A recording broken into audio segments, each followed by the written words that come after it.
I'm going to share with you my top 5 Scotch Whisky Distillery tours. We're going to start at the top of Scotland in the island of Orkney. You've got Highland Park up there. The island itself is so rich in history, dating back to 3000 BC. You've got different kind of Stonehenges and circles there. You've got the distillery itself, which is supposedly set in an old Viking settlement. The distillery is offering tours from basic level all the way up to super high-end vintage tasting, so something for every type of experience, every type of budget. They have their own traditional four maltings on site, and Highland Park is known to be kind of a mid-level peaty style of Scotch. They're using peat from the Orkney Islands, so there's a lot of rich history there.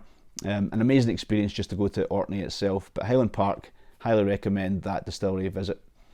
Next up, we're going to go to Speyside, which is the heart of whisky making country. I'm going to go to the Macallan.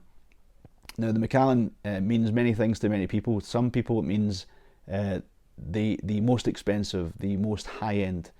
To other people, it is the most overpriced.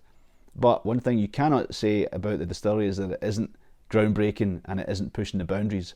They opened this brand new distillery for the brand a few years ago, 6 years ago or so, and it is jaw-droppingly impressive. You go there and you think you're in the Willy Wonka of whisky distillation. It's a distillery that's set into the hill, and on top is layers of grass and different kind of plants and flowers. It kind of looks like the Teletubbies actually, but in the best possible way. It's an impressive distillery.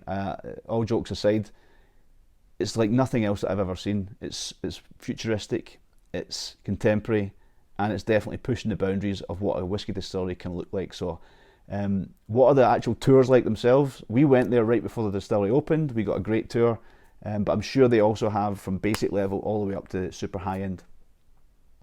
Got to go to Glen Phillips now, also in Speyside, the first distillery to ever open its doors to visitors in 1969. So there was no other things out there such as distillery tours until 1969 came along and the Grant family decided they would open the doors to the public. So Glen Phillips is going to show you off a mixture of rich whisky making tradition, family heritage, and also groundbreaking innovations. So you'll have to go to the distillery to see exactly what I'm talking about. If you're going to go to Glen Phillips, you have to go to Balvenie. Now just bear in mind that Glen Phillips has a few more extra tours available per day. Balvenie only has 2. So you have to book Balvenie tours way in advance.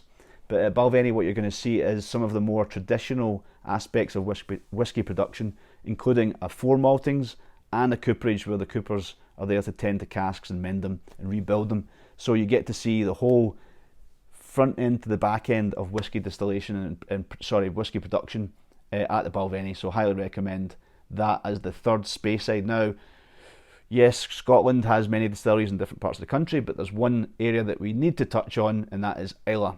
It's on the west coast, known for its smoky, peaty distilleries, the Bowmores, the Lagavulins, the Ardbegs, the Laphroaigs.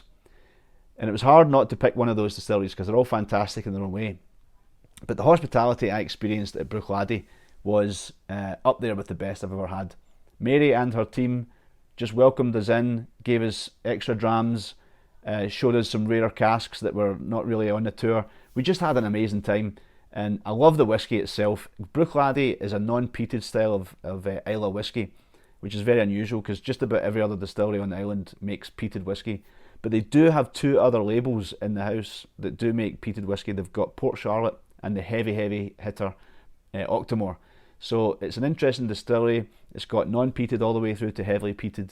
It's got a great team there, and it's just a beautiful distillery. So it's got a lot of real old school pieces of equipment, some more modern aspects to it. You know, they got the light blue kind of bruichladdich branding.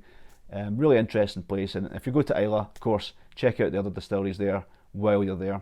That's my top 5 Scotch Whisky Distillery tours.